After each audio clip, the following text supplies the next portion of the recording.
really stayed available. It's very nice. It's really very nicely maintained. We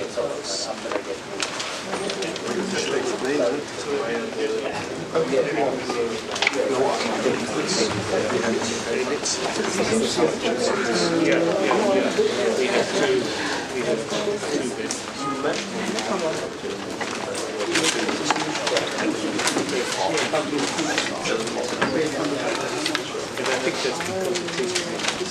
Kind of more common. Right. Welcome everyone to the first talk in the afternoon session, and our speaker is going to be Yossi Azar, who will tell us about online vector packing. Okay, thank you. So I'll talk about online vector packing. And actually, this talk is based on 3 papers. The first one is tie bounds for online vector packing, and this is joint work with my student Ilan Cohen, Seni Kamara, and Bruce Shepard. The second paper is with Ilan Cohen, Amos Fiat, which is also in the audience, and Ellen Reutemann, which was a postdoc at Tel Aviv University. And the last one is again with Ilan Cohen and Ellen Reutemann.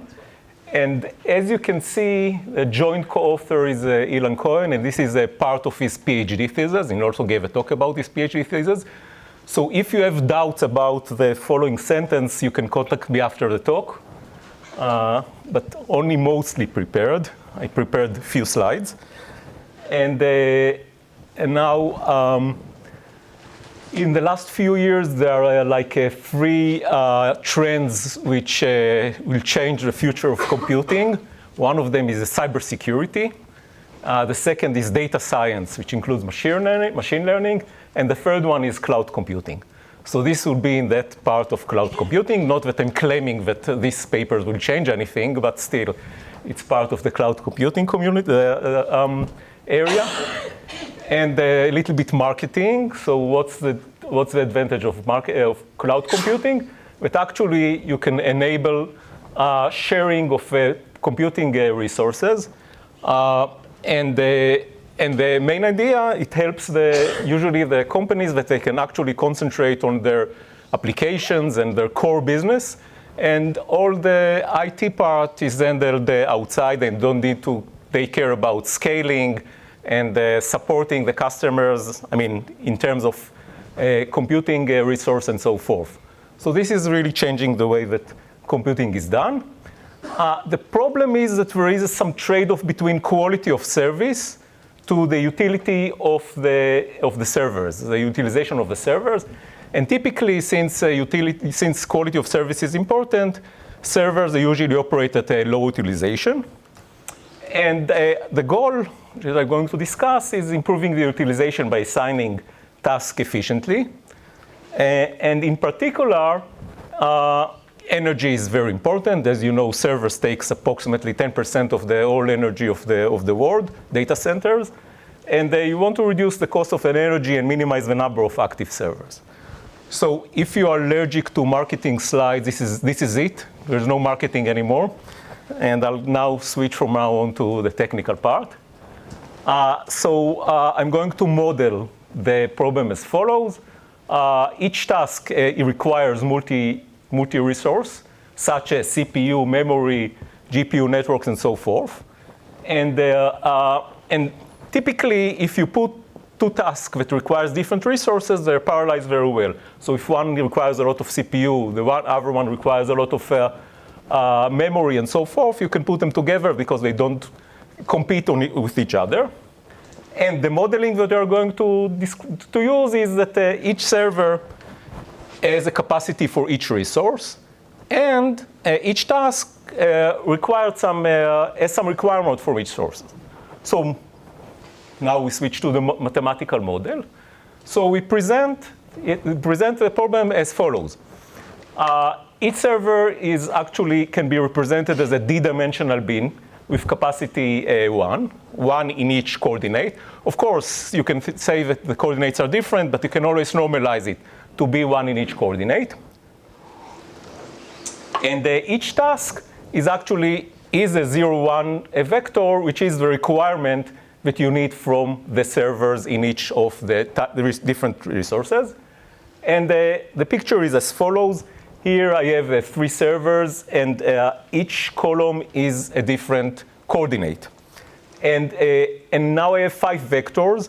So again, you cannot separate the vector. The same color cannot be separated. It's just the way that it is described. It's just the first coordinate. It's a 3-dimensional vectors, and the height represent the value of that coordinate. And you have to put the vectors inside the bins. So like obviously the blue is going here. It's simple. The red is going here, and it doesn't look the same because it just sum up numbers. You cannot separate. You cannot put this red here and this red here. You have to put it in the same bin, but actually you sum up the vectors. If you're still not sure that you followed what's the exact problem, here is another interpretation, which looks at a 2-dimensional vector. So the first vector is a half and quarter, and the second one is a quarter and a quarter, and you actually sum up these numbers. And just to be sure, vector packing is different than rectangle packing. Yeah, it's not the same problem. It's different because you just sum up the coordinates. So this is a problem that I'm going to discuss. And so formally, we are given a vectors, and we want to partition them into bins such that the requirement that in each bin, if I sum up the vectors, they are not larger than the all one vector. And the goal is to minimize the number of bins. So now I'm not going to talk about online algorithms. Everyone knows that. Vectors VI arrive on the fly, one after the other, and it has to be assigned immediately. And the competitive ratio has been defined many times. I'm not going to define it, except saying that algorithm is C times opt plus constant, which I already just defined it.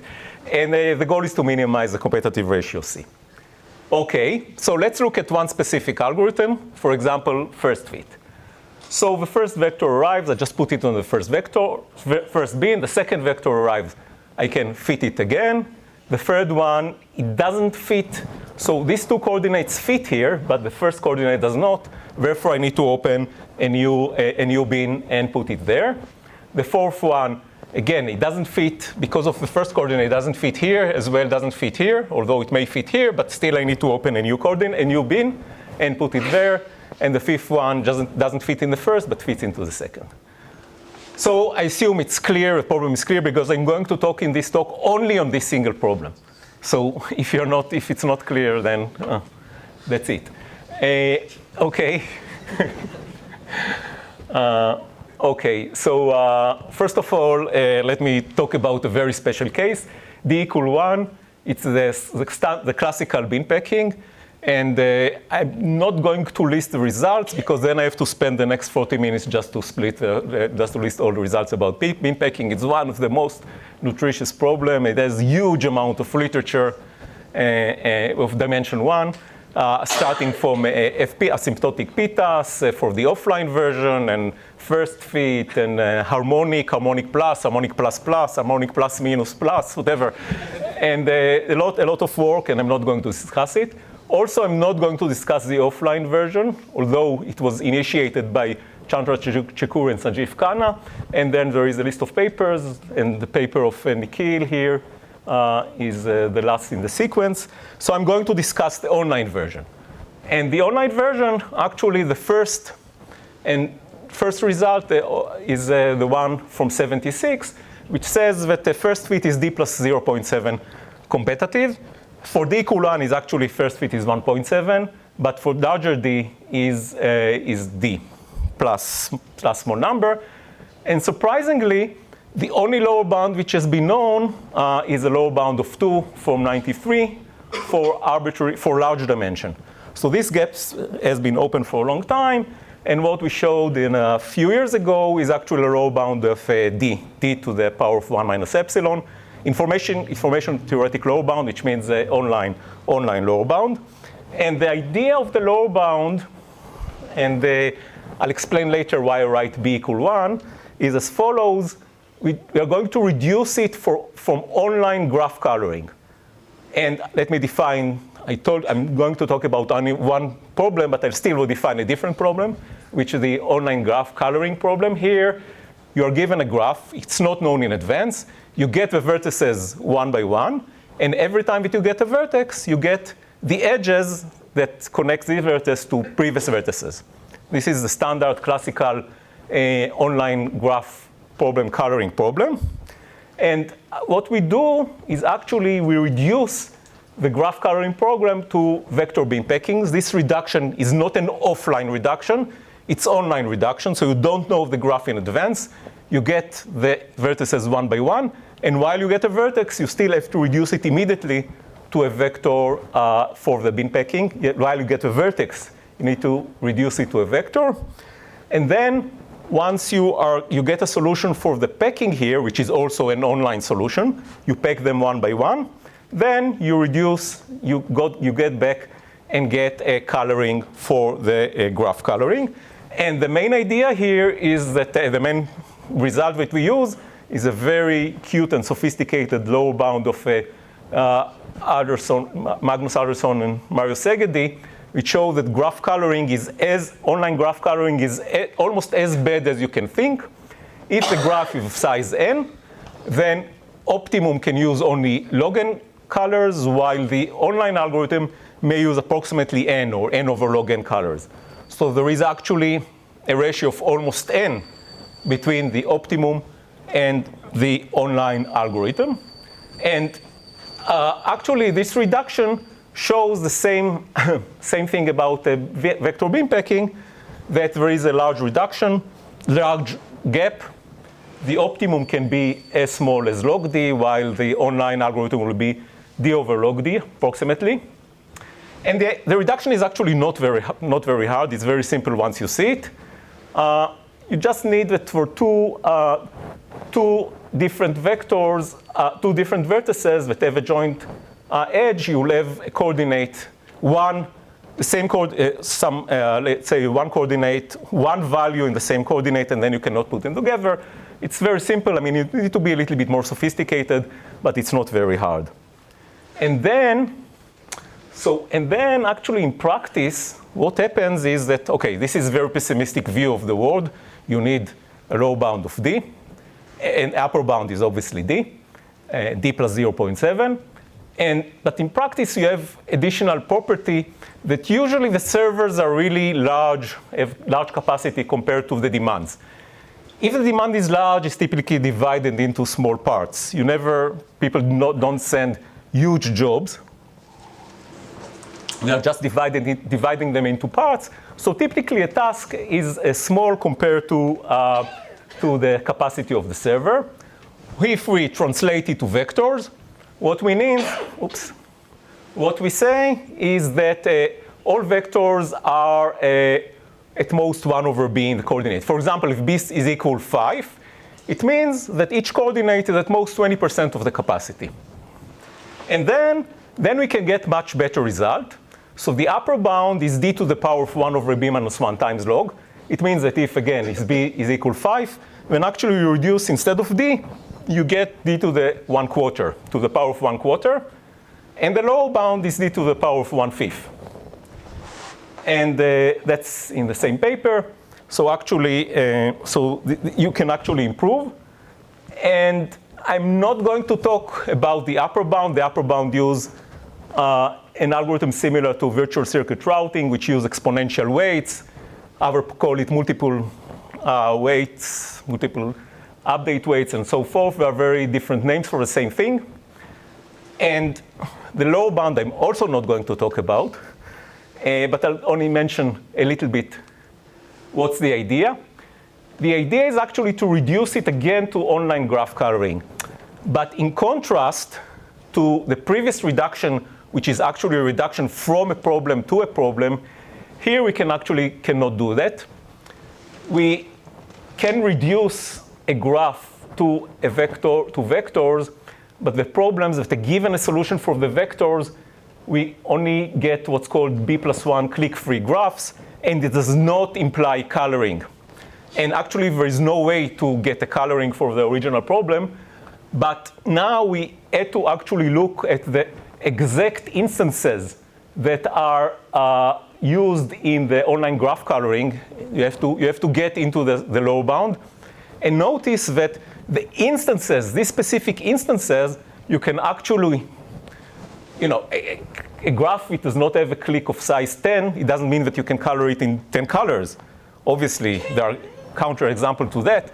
But for those instances, there is a way to color with small number of colors, not exactly as you want, but approximately the same number of colors. And you have to apply this construction recursively, and then you get the appropriate lower bound. So, okay, this is a picture that you're not supposed to understand. It's just a picture from the paper. I also not sure that I understand it. And okay, so this is the things that I'm not going to talk about, and it's already 15 minutes. So again, to summarize, these are the results if the vectors are smaller than 1 over b. But now the interesting question is, what if the vectors are really small compared to the capacity? Do you gain out of it?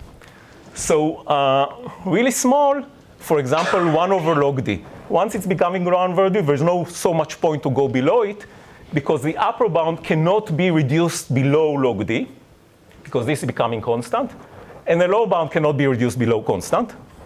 So actually there is a gap of log d.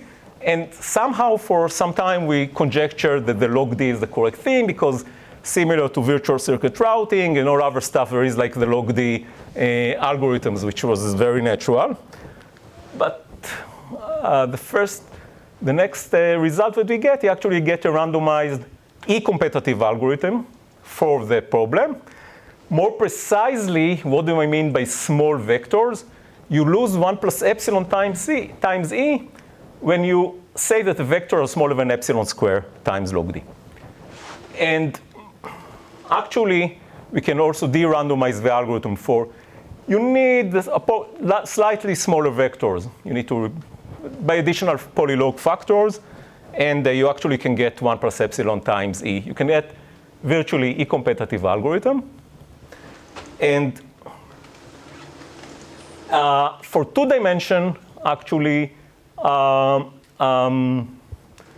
get a better result. So first of all, first fit is 2 competitive. First fit is not good in the sense that for dimension d, it will be d competitive, while here we're talking about E competitive. So we talk about 2.7 competitive versus first fit, the bound increases with the dimension in the worst possible way, linearly. If we look at what's called restricted first fit, which I'm not going to define, but typically, what does it mean? It means that you don't want to get bins with where one coordinate is very large and one coordinate is very small. Here is a 2-dimensional only.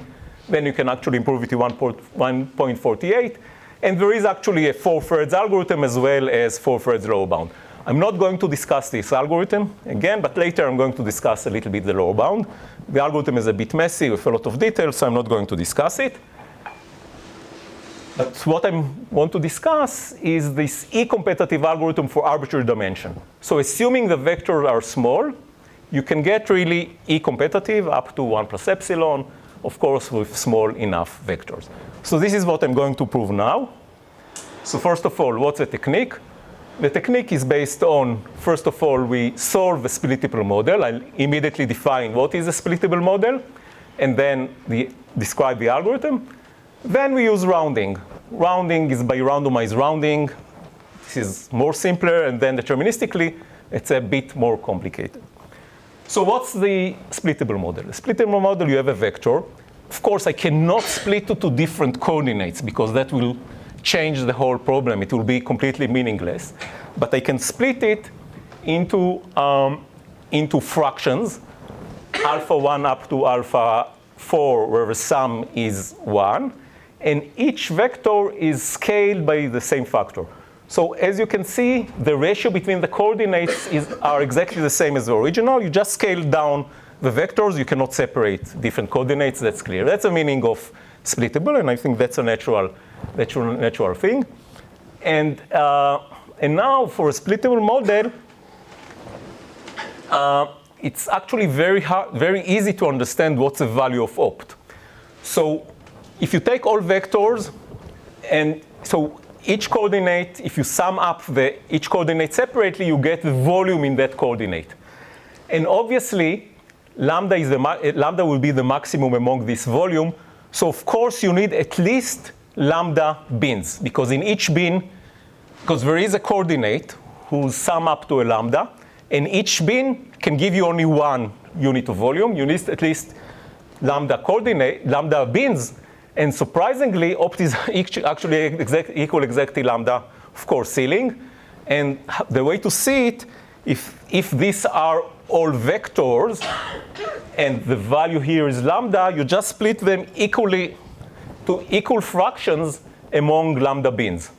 So each vector will just scale down and split it equally between all bins. And then trivially, the height is at most lambda. So the offline solution is completely trivial. N is equal to the max volume of the coordinates. And now we're going to use this to, okay? This is like you take any vector, you split it equally with these fractions, which are sum up to 1, obviously trivially, and this is the optimum solution, so that's easy. So now we want to design this E-competitive algorithm, round solutions, splitting, rounding, already discussed it, de-randomized. This is already a repetition of what I said. So the algorithm will be sliding window algorithm. So sliding window is as following. We view the bins as continuous bins instead of integer bins. What does it mean? A bin of, here it's written I and here it's written j. I is equal to j. So a bin from j to j plus 1, actually we view it as a continuous bin from on the x-axis. It will be useful to view it as following. And then we maintain a dynamic window. A dynamic window, it means between bin A to bin B, where each bin is actually a segment of length 1. And any new vector, we split, for every vector, we split into the bins in that window. And we split it in some oblivious way. We don't split it equally between the bins in the window, but we split it according to some density function.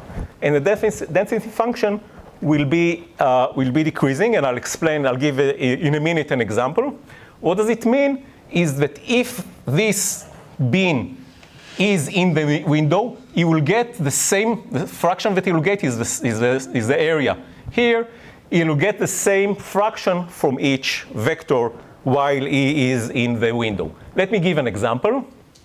So this is the density function, and these are the bins. So the first vector can go, let's say, to the first two vectors, to the first two bins. And then, now obviously alpha 1 plus it should be split between this bin and this one. And obviously alpha 1 plus alpha 2 must be equal 1, because otherwise you don't split the whole bin. And you just put partially that bin in these two, and here you get a little bit more. And now when you get the second one, the window is moving a bit. And again, he has these three possibilities.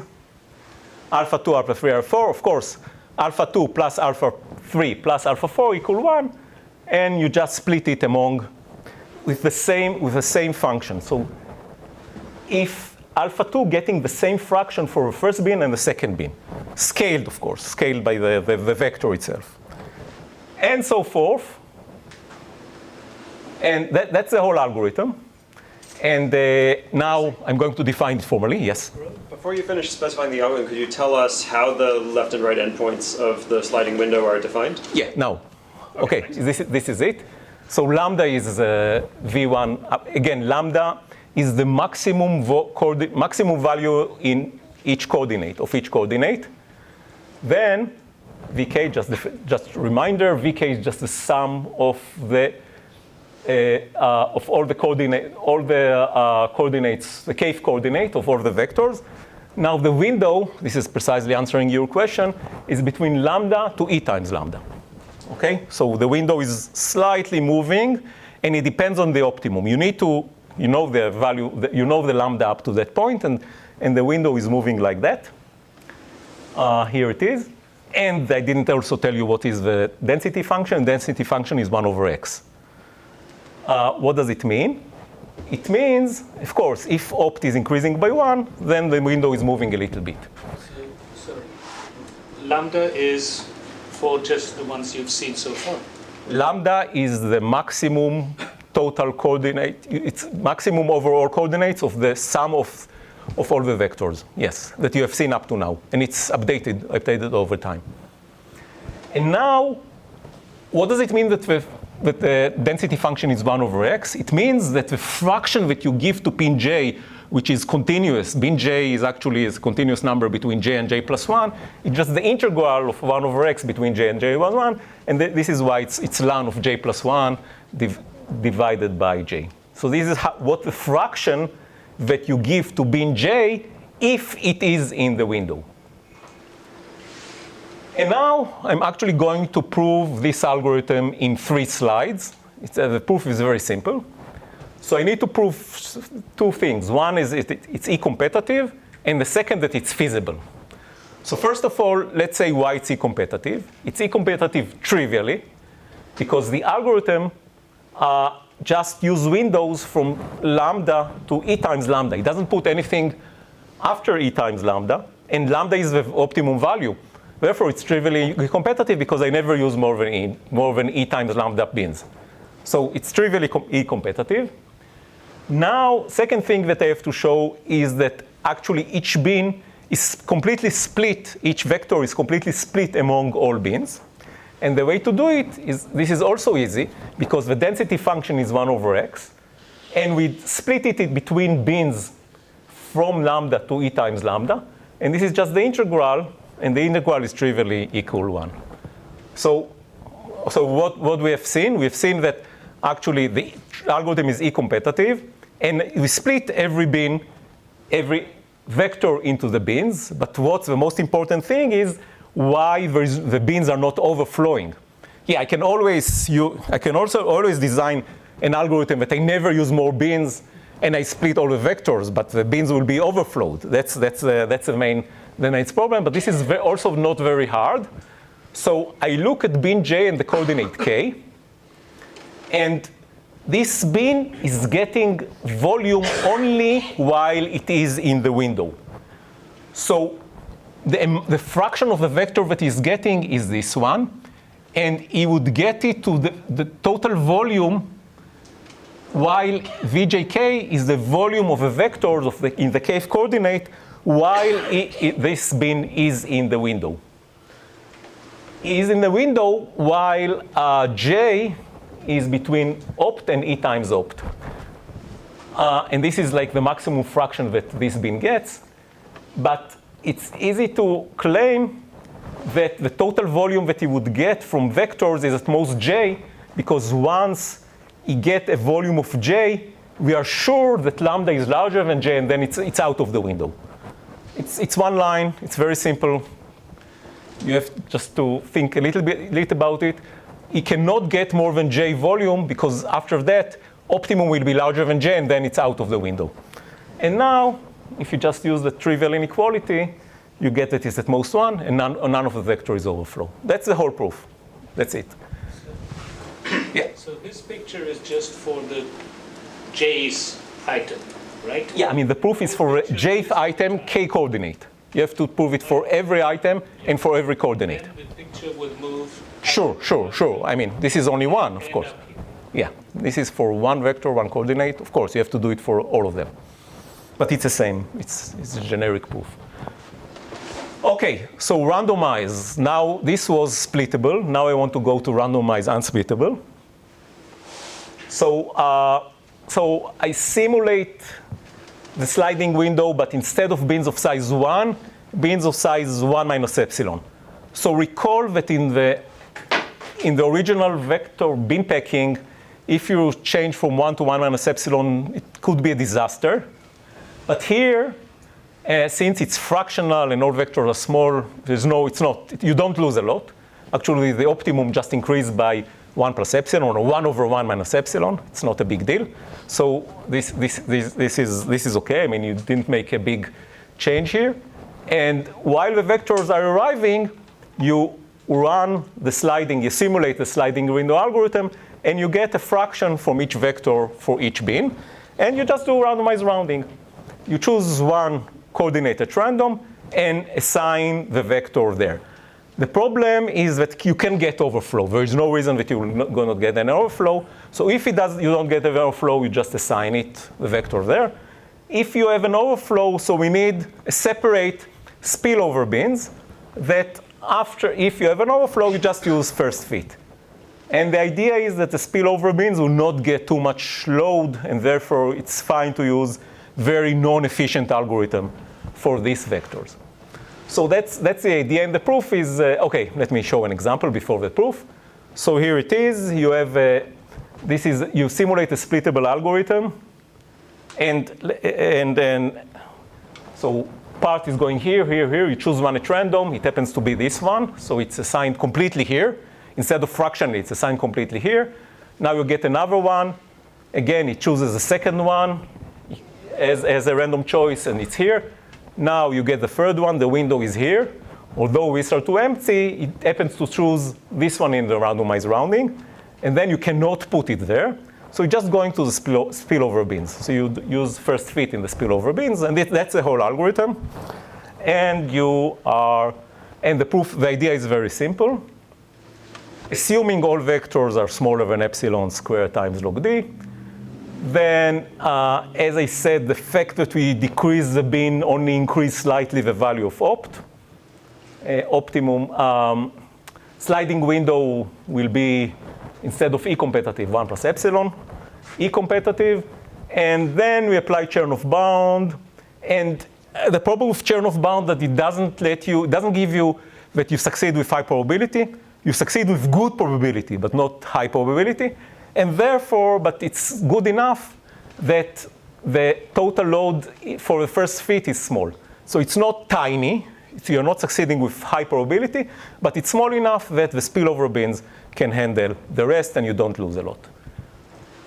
OK, now how I'll deal with a deterministic algorithm. So it's the same algorithm, simulate sliding window algorithm.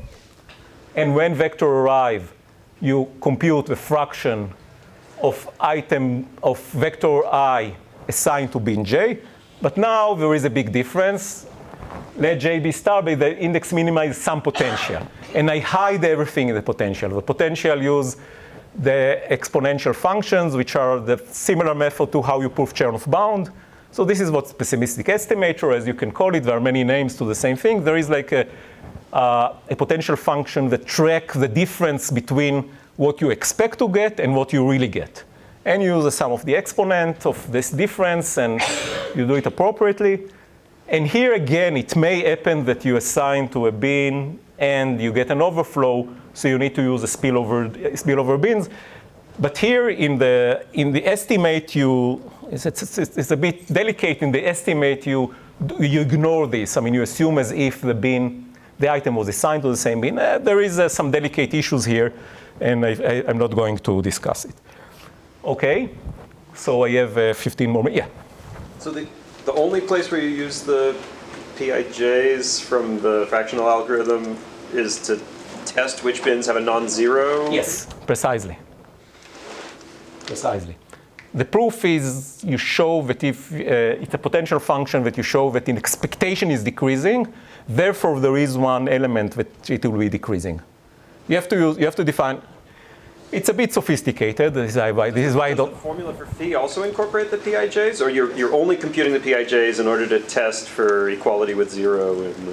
Yeah, you test only for. You don't need it for the potential, but you need it for the proof that shows that the potential function is actually decreasing. But the potential has the PIJ inside. Mm-hmm. Potential has the PIJ inside. Yeah, sorry, the potential, yeah, of course, the potential is what you would expect. Of course, I mean, I forgot. The potential is what you expect versus what you get. What you expect depends on the PIJ. Yeah, I said it, but I forgot. I mean, of course, what you expect is precisely the PIJ. So it's a difference between expect and reality. Yeah, there's always difference between what you expect and what you get. And you just potentially, just take it into account. Okay. So yeah, if you have questions, Ilan is the right person to answer. Okay. And okay, so that's the deterministic algorithm. Yeah, and just. Okay. So now I'm going to the last part. So up to now, what do we get? We get an upper bound and a lower bound. We're only talking about one single problem, the vector packing. And we looked at the general case and small case, the small vectors. We got a E competitive algorithm. Now I'm going to show a lower bound via duality, and I'll explain what it is. So the lower bound, we can actually get E lower bound for the splittable online vector beam packing, the same problem that we just discussed. And it's not going to be one lower bound. It's going to be a sequence of lower bound which approaches E when the dimension is going up, is increasing. And of course, this yields lower bounds for small vectors. Because small vectors are harder than splittable model, and it also even for against the randomized algorithm. So that's a low bound. And okay, so how I'm going to do the low bound? Let me start from an easy, very easy case, d equal 2, and we'll show 4/3 low bound. So algorithm will be any algorithm of competitive ratio C. We'll have a sequence which consists of two phases only. The first phase, we get A vectors which are 1 and 0. In this case, opt is obviously A. And if you are trying to be efficient, you will try to pack it with smallest number of bins as possible. But then in the second phase, you get vectors which are 1/2 and 1. And if you pack this very efficiently, which means we used only A bins, now you cannot use neither of these bins for packing the vectors that arrive in the second phase, because you need a space of 1/2. So you will have to use additional 2 A bins, and then you'll get 3 A bins, while optimum actually use the whole 2 A bins.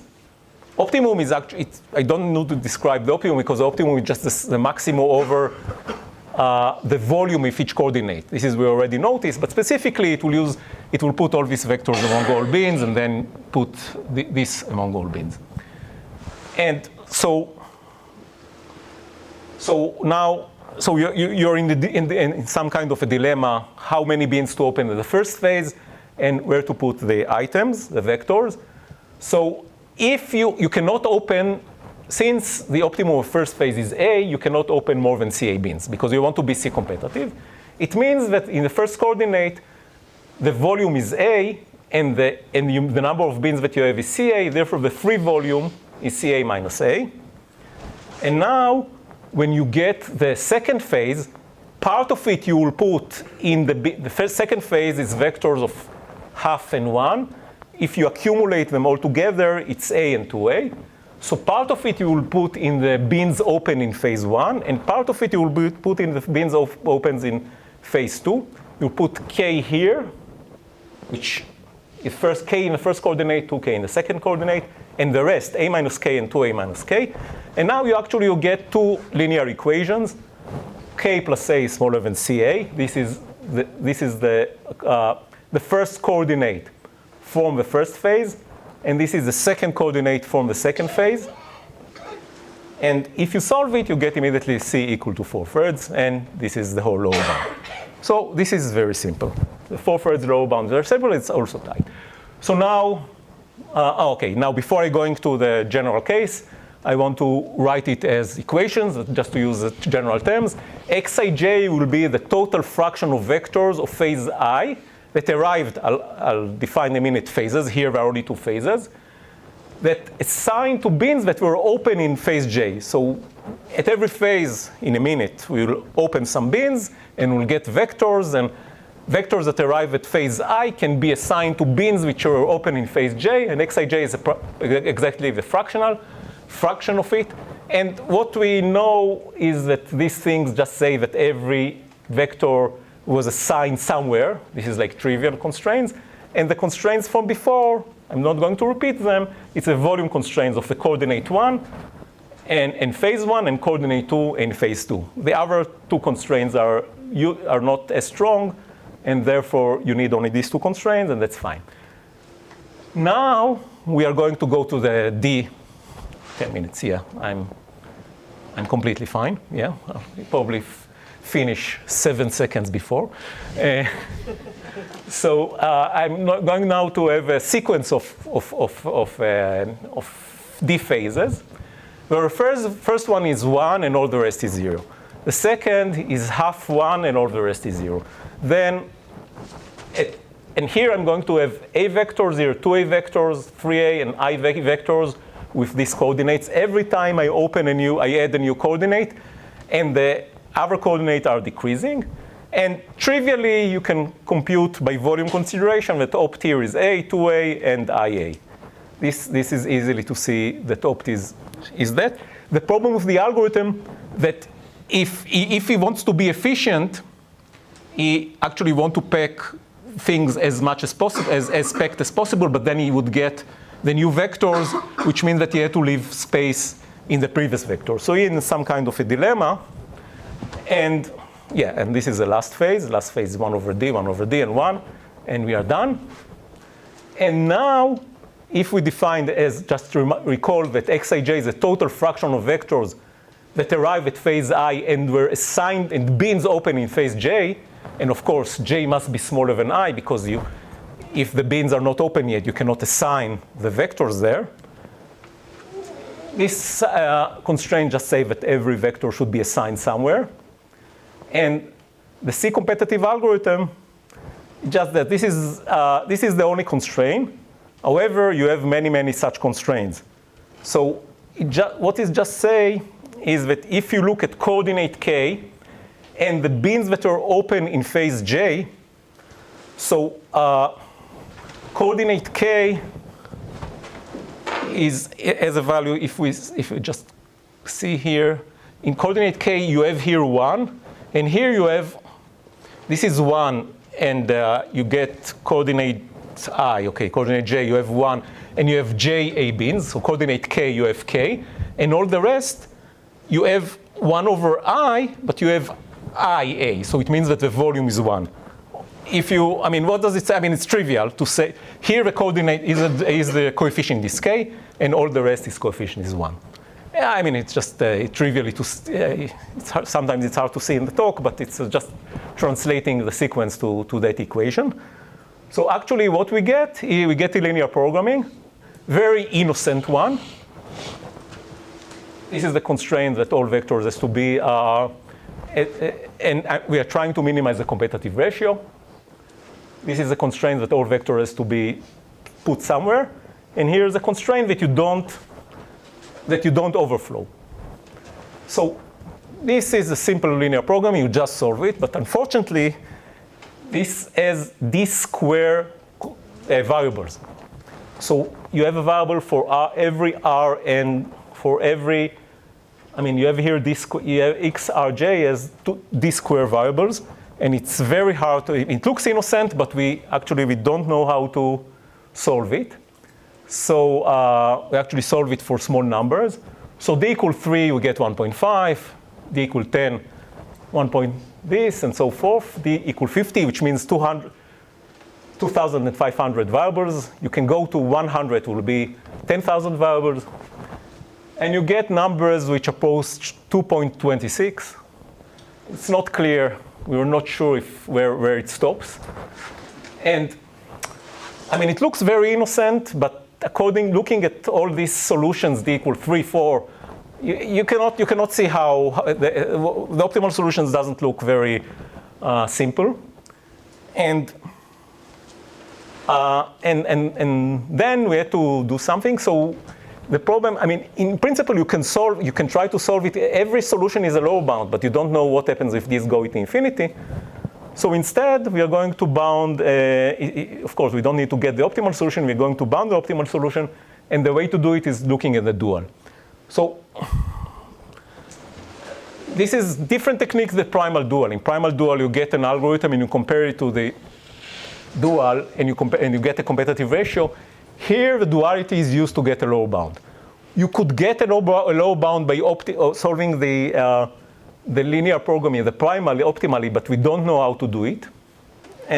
But for the dual, the advantage of the dual that you don't really need to get the optimal solution. You can get any solution and it will be good enough. and any feasible solution is a dual. And surprisingly, the solution is not, T is a scaling factor. It's not trivial. I mean, it has this LAN.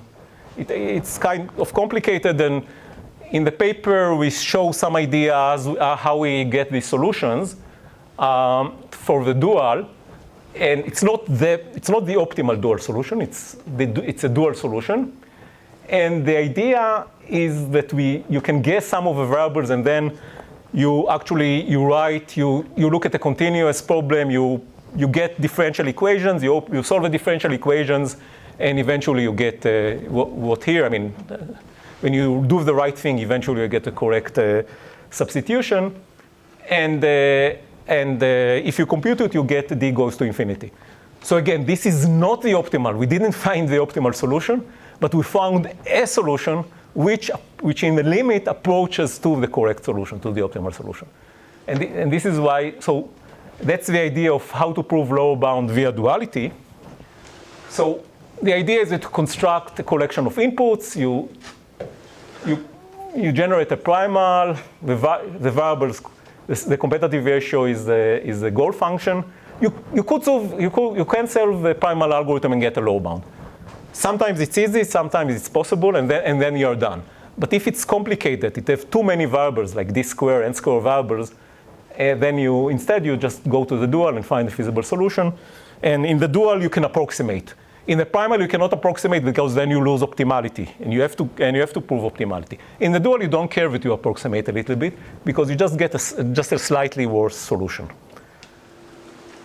Okay, so this framework is used for the E, for vector packing, a lower bound of E.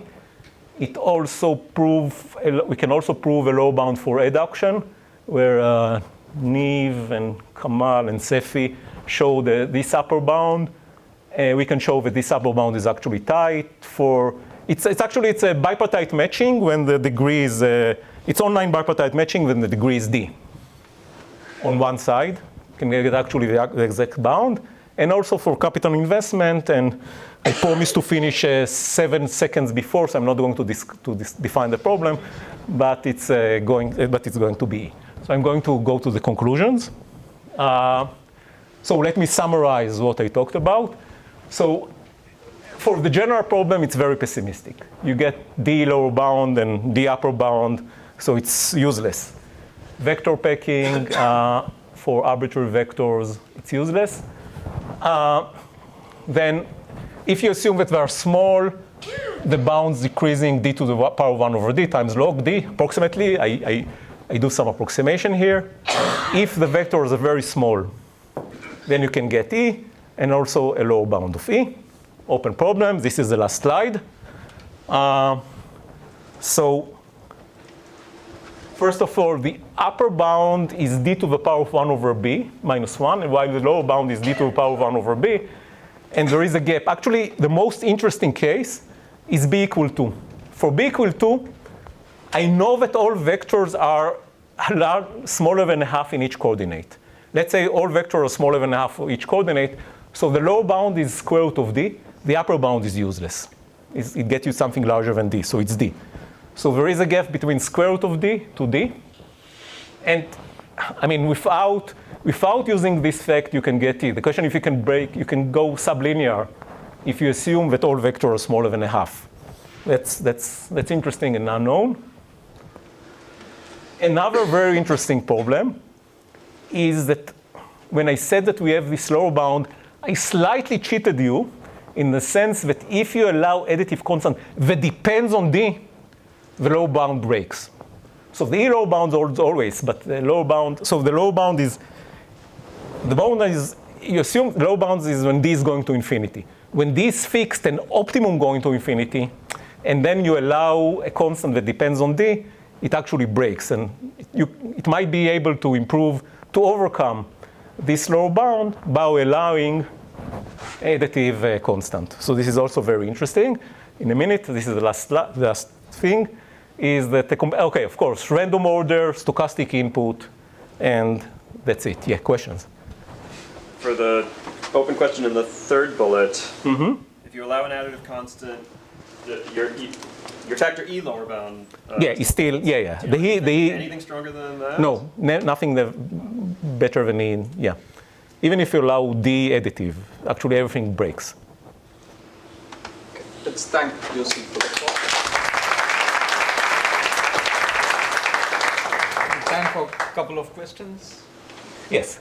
So the first two lower bounds there, or these are 1 over B or these are 1 minus delta, are these lower bounds, do these also hold for randomized algorithm? No, actually not, because the lower bound, since they are reduction from the online coloring, the online coloring does not work for randomized, so it doesn't work here as well. Yeah, randomization, yeah, you're right. I should put another bullet. Randomized algorithms, yes. Yes. Moderately large values of D, like D equals 50, it seems like there's still an interesting gap between the upper and lower bounds you have. Any guess which one is closer to the truth? No, then this, if this is small, then this might be very relevant. You might get a very small competitive ratio if you allow additive of 50. But no, I don't know. Mm-hmm. Yes. Currently, you are considering random arrival. What if the task can depart randomly? Oh, also arrival and departure. Yeah, I don't know. I mean, we don't know even random arrival, but yeah. You can ask if, okay, when items arrive and depart, then, okay, there is what's called, there are different versions of competitive ratio. One is a maximum divided by the maximum, and one is a instantaneous, the ratio at any point of time. So some things works for versus the maximum divided by the maximum, but not completely, yeah. It's also a good, I also should edit. It's good that I'm giving a talk, I can add more open questions, yes. Okay, no other questions, we can go for the coffee break.